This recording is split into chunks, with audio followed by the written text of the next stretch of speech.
Welcome everyone. Let us understand how to grow a sustainable business in this video.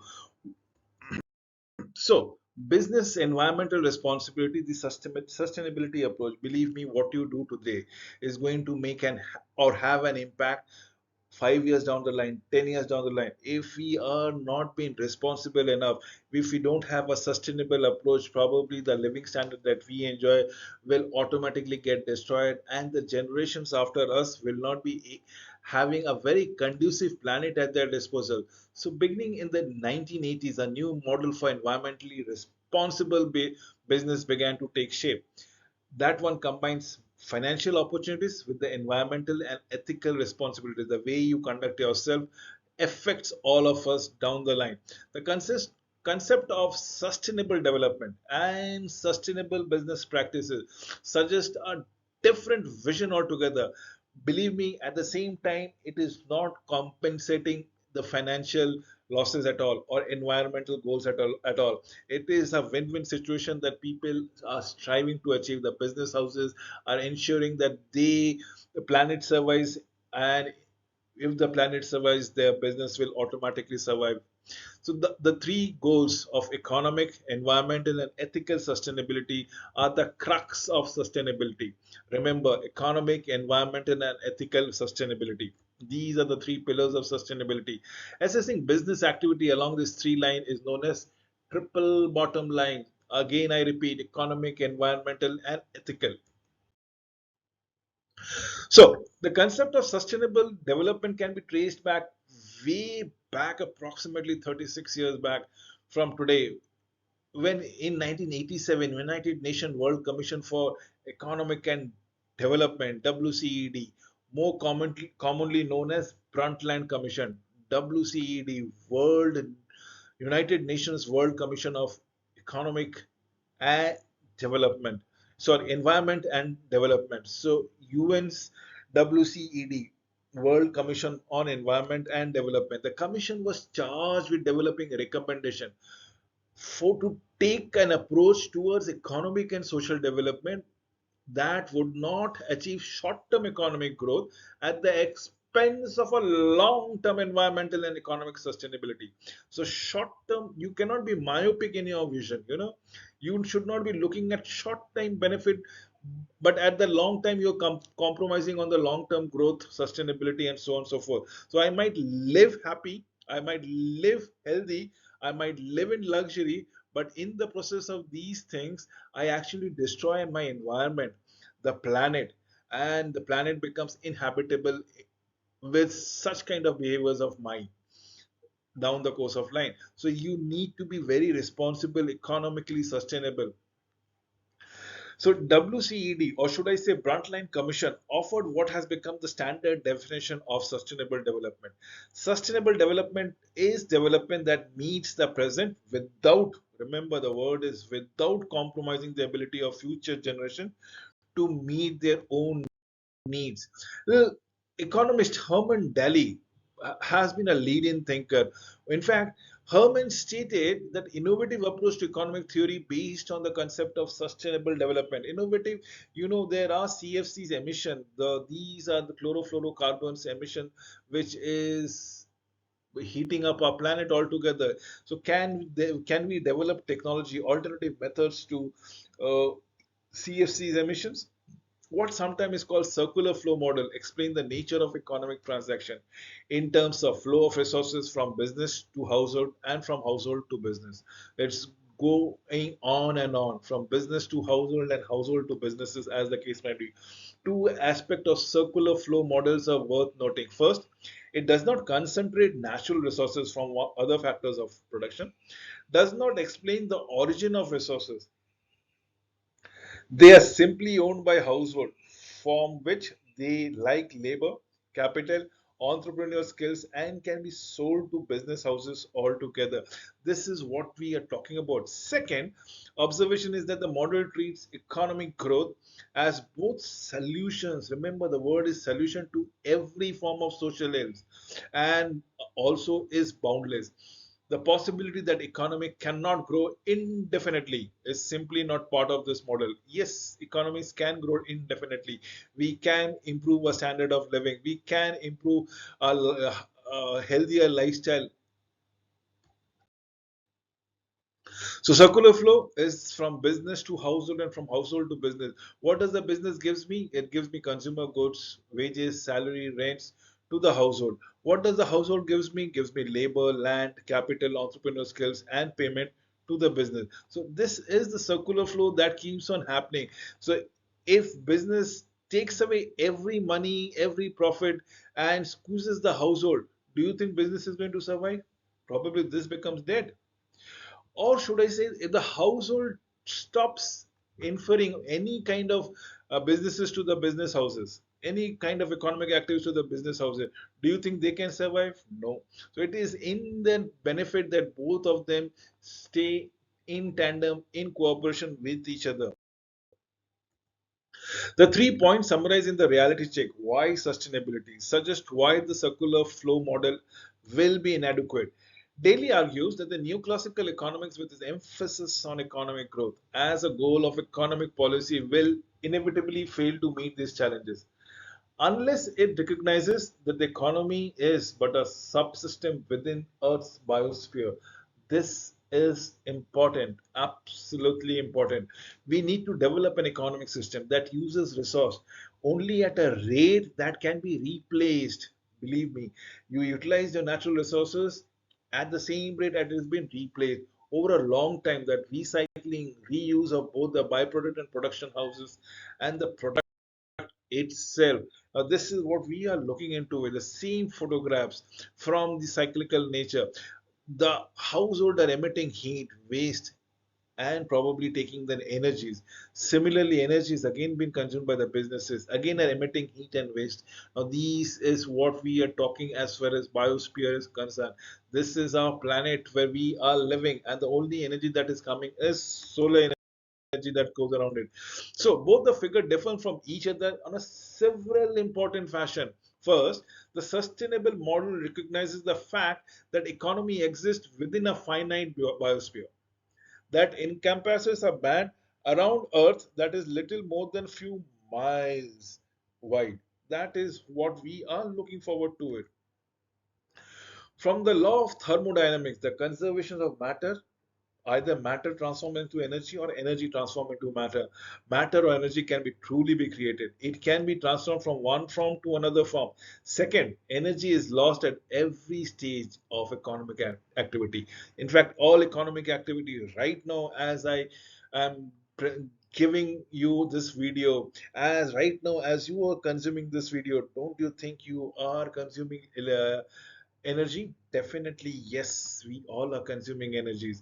Consisting with the second law of thermodynamics, entropy is the release of heat, increase within a core closed system. The amount of usable energy decrease over a period of time, and that is what we are looking forward to. Waste energy is continuously leaving the economic system. Thus, new low entropy energy must constantly flow into the system. Ultimately, the only source for low entropy is the energy is the sun. Absolutely, there is no denying factor to it.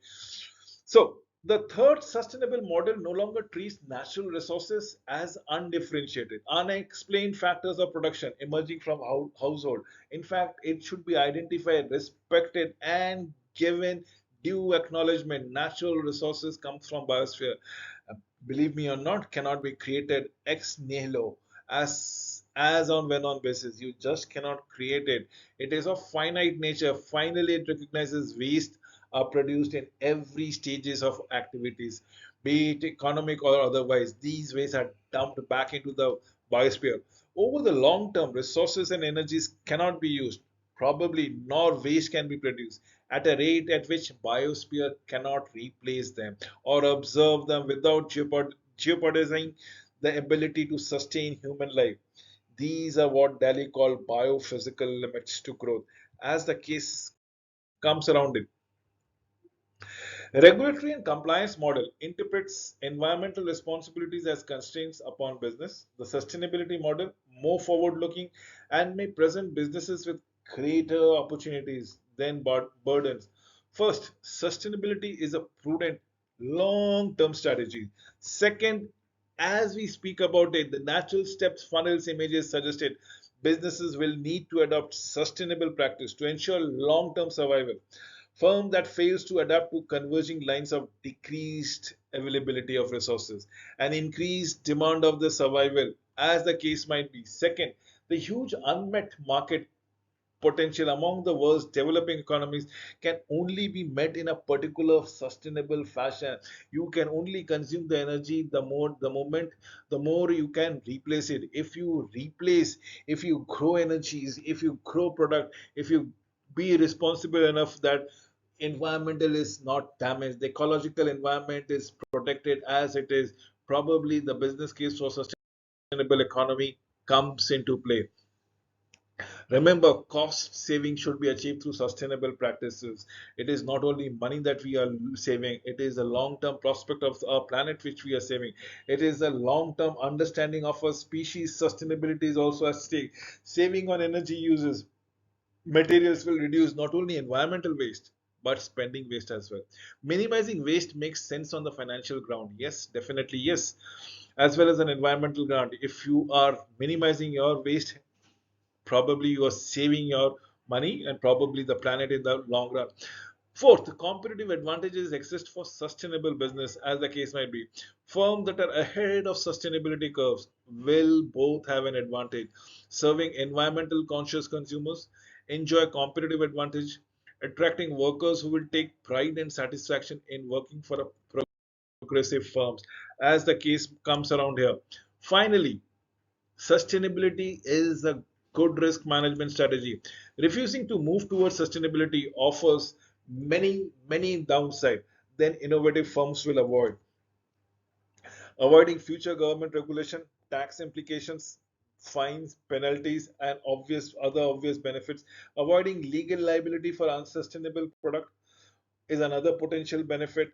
Consumer boycotts unsustainability firms is also a risk to be avoided. In fact, the reputation is also at stake. Principle of sustainability, sustainable businesses. The precise implication of sustainability will differ for specific firm, for specific industry. But three general guidelines of sustainability are there for your understanding. First, the firms and industry must become more efficient in utilizing natural resources. They should model their entire production process on biological process if possible. They should emphasize the production of services rather than about the product. If you adhere to these three models, you are already ahead working on the sustainable business model. Firms and industry must be efficient in natural resources. Now, this is known as eco efficiency. Have a long part in environmental businesses altogether, doing more with doing less. Doing more with doing less, making every dollar count, making every pound count, ensuring the last mile covering of distances is all the environmental guidelines for decades. Some estimates suggest that the present technologies alone, business could readily achieve at least fourfold increase in efficiency, as much as tenfold increase. See how you can actually have sustainable practices, and even then you will be increasing your profitability. The second principle of business sustainability, firms should model the entire production on biological process. Now, this can be easily be understood. Closed loop production houses seeks to integrate what is presently a waste back into the production. So if your heat has been released, can you consume that heat that has been released during your production process to generate some other kind of sequencing? If in an ideal situation, the waste of one firm becomes the resources of another, such energies can co-create a co-industrial park. Just as a biological process such as photosynthesis cycle, the waste of one activity into the resources of other, this principle is always known as biomimicry. So, the ultimate goal of biomimicry is to eliminate waste. Absolutely. Then anything else, eliminate completely. It's not, we are not talking about reducing it, we are talking about eliminating. If we truly mimic the biological waste, the end result of one of the waste leaves, oxygen produced by photosynthesis, is ultimately used as a productive resources. or another processes with only solar energy added. Now, what we are looking forward to, the evolution of business strategy towards biomimicry can be understood along a continuum as the case might be. The earliest phase has been described as a take, make, waste. Business take resources, makes product out of them, and discard whatever is left over. This is the earliest phase. You either take, you make, and then probably waste. So businesses takes resources, makes product out of them, and discards what is left over.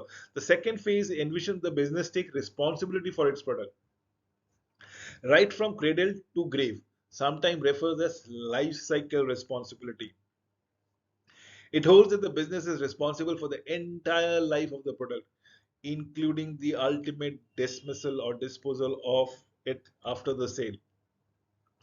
A cradle to grave model would hold a business liable for the groundwater contamination by its product even years after they have buried the landfill, as the case might be. Now, what are we talking about? The cradle to cradle responsibility extends an idea even much further and holds that the business should be responsible for incorporating the end result of its product back into the productive cycle. It would create incentive to redesign the product so that they recycled efficiently and easily. Look at your Android devices. Every time you purchase an Android devices, you can recycle it and probably get the latest version of the Android devices at a lesser price. You are basically recycling it. A third sustainable business principle involves a shift in a business from its model of product to services. Can we get service oriented rather than being into product oriented? Traditional economic and managerial role interpret consumer demand as a demand for product. Let's say washing machine, carpets, lights, consumer electronics, air conditioner, cars, computers, and so on and so forth. Whereas a service-based economies interpret consumer demand as a demand for services. Let's say cleaning of clothes, washing clothes, floor covering, illumination, entertainment, cool air conditioning, transportation, word processing, so on and so forth. A hell amount of services that a person or consumer is demanding as of today. Can you provide those services? And it helps you to cut absolute wastages. You are moving into much more sustainable business model. With this, I come to an end of this presentation. Thank you for watching this video till the end.